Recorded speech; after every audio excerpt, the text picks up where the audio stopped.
Is XRP still legal despite being removed from the green list of the New York State Department of Financial Services?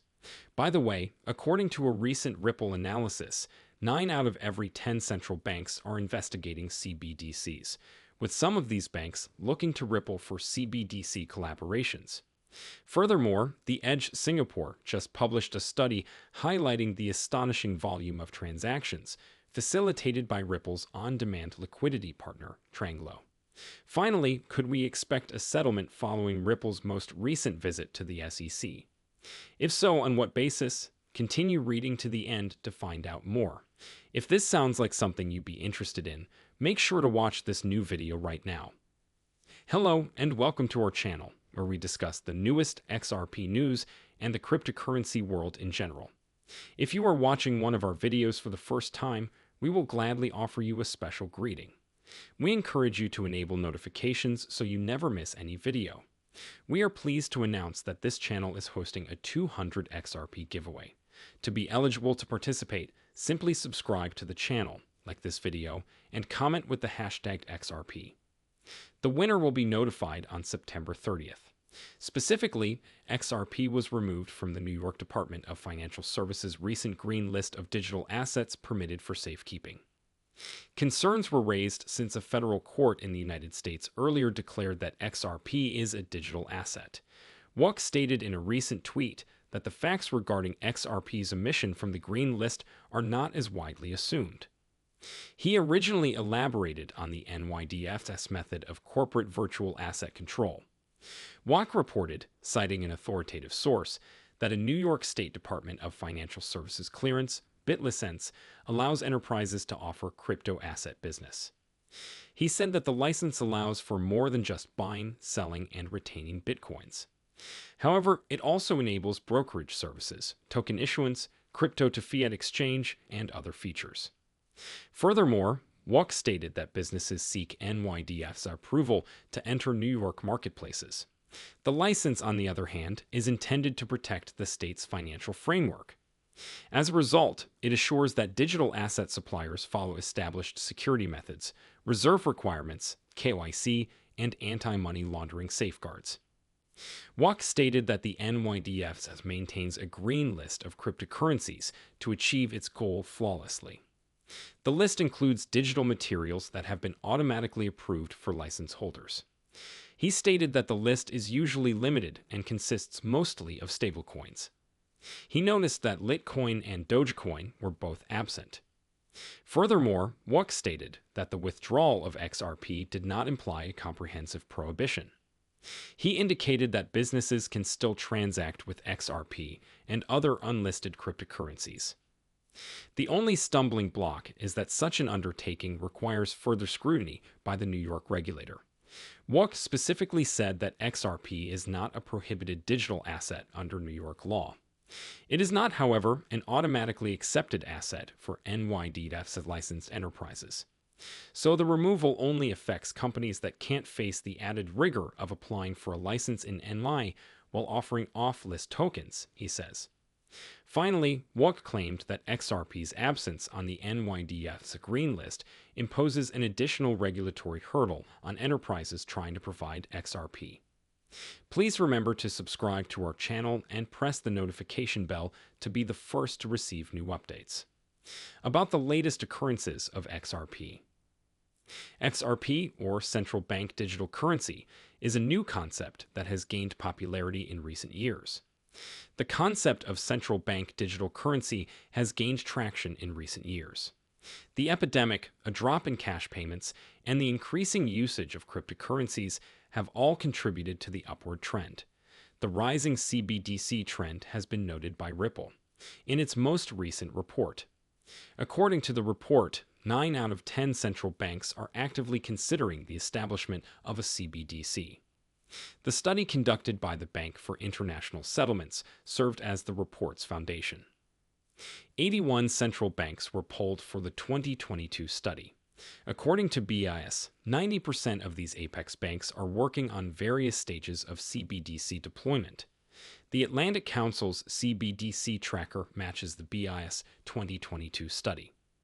130 countries are at various phases of CBDC development, according to data from June 2023.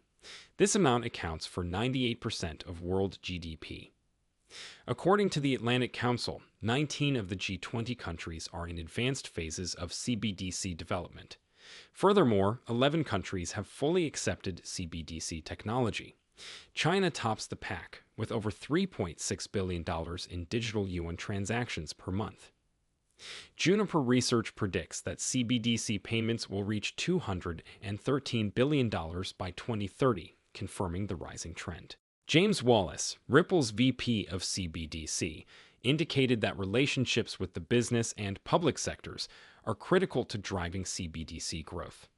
The central bank, he claims, can control infrastructure while the private sector introduces innovation. Ripple launched a platform in May to assist central banks in issuing CBDCs. The CBDC platform from Ripple enables central banks to manufacture, distribute, redeem, and burn tokens. Ripple announced in August that 8 central banks were already building on this platform. The platforms make CBDCs more adaptable and efficient for apex banks. The Ripple CBDC platform is powered by the XRP ledger. It is, however, based on an independent private ledger. According to Ripple, countries are boosting their usage of CBDCs since the technology improves efficiency in both domestic and cross-border payments. CBDCs can also assist people in increasing their financial inclusion by providing access to payment and credit products. The growing use of CBDCs will be felt in the private sector as well. As a result, they believe CBDCs can transform the global banking and financial systems. Furthermore, the paper claims that Tranglo, according to the report, enabled small and medium-sized businesses to process nearly $1 billion through Ripple's ODL. Ripple's ODL enables small and medium-sized businesses to handle nearly $1 billion. It said specifically that ODL transactions jumped from $53 million 2 years ago to $970 million last year. The void in the ODL process transaction. That era represents a 1,729% increase. CryptoAry, a well-known XRP influencer, took to X to share the news with the XRP community. Notably, the paper detailed how the Ripple partner transitioned from a Malaysian cross-border payment corporation to a global remittance service. It emphasized Tranglo's rise to worldwide prominence as a result of its people-centric approach. Tranglo's group CEO, Jackie Lee, elaborated on the essential concepts that underpin the company's approach. Tranglo's journey, according to Lee, began by addressing the specific needs of individuals and aligning its services with their desires. Lee specifically mentioned meeting the demands of customers looking for international airtime top-up services. Foreign workers needed them for their loved ones back home, he says, so we filled the gap to stabilize supply. In 2015, we shifted our focus to cross-border payments, once again addressing people's needs. Lee also stated that the company's goal involved developing a formidable team and forging strategic connections. Tranglo recently expressed gratitude for its cooperation with Ripple, which has been critical to its growth. Now for today's major question. Ripple's most recent SEC appearance. Should we expect a settlement? Are we to think that a settlement is on the way as a result of the executive's most recent visit to the SEC? Please remember to subscribe to our channel and to press the notification bell to be among the first to learn about the latest XRP developments. In an unexpected move, key officials from Ripple Labs traveled to Washington, D.C. to meet with members of the United States Congress as part of attempts to lobby for favorable crypto legislation for the crypto business. Notably, Ripple CEO Brad Garlinghouse oversaw the trip to Washington, D.C. Ripple Labs' other key executives are Chief Legal Officer Stuart Alderodi and Vice President Rob Grant, Global Head of Public Policy, joined the president on the tour. Garlinghouse announced the work on the X platform. The Ripple CEO stated that he and Alderodi are back in Washington, D.C. for discussions with members of Congress.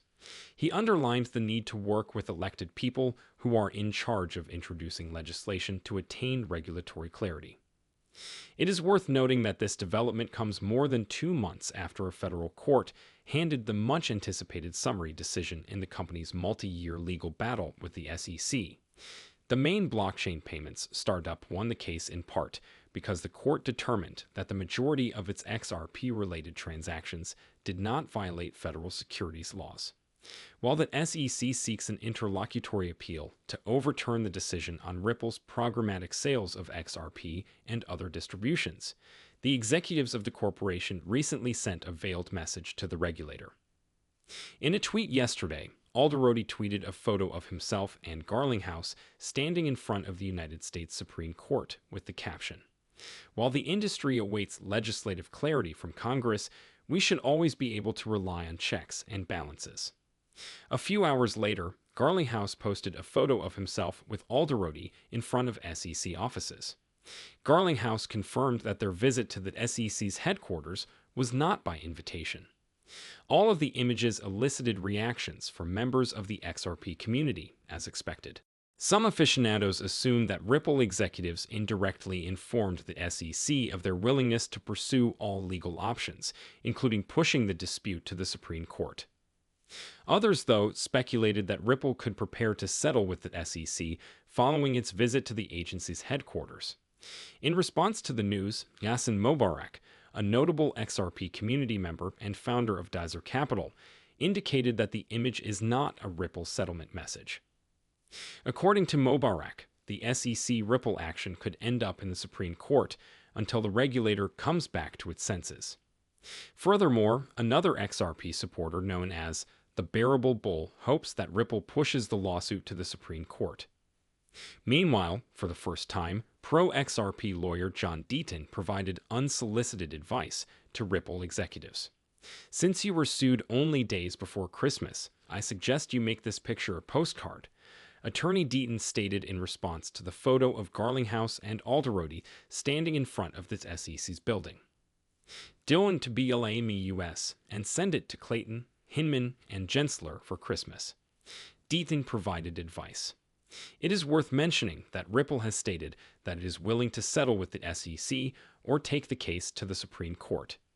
The SEC has yet to announce any settlement arrangements, as it is currently seeking certification of an interlocutory appeal from the court. Notably, the SEC has filed the necessary request for an instant appeal and awaits the court's decision.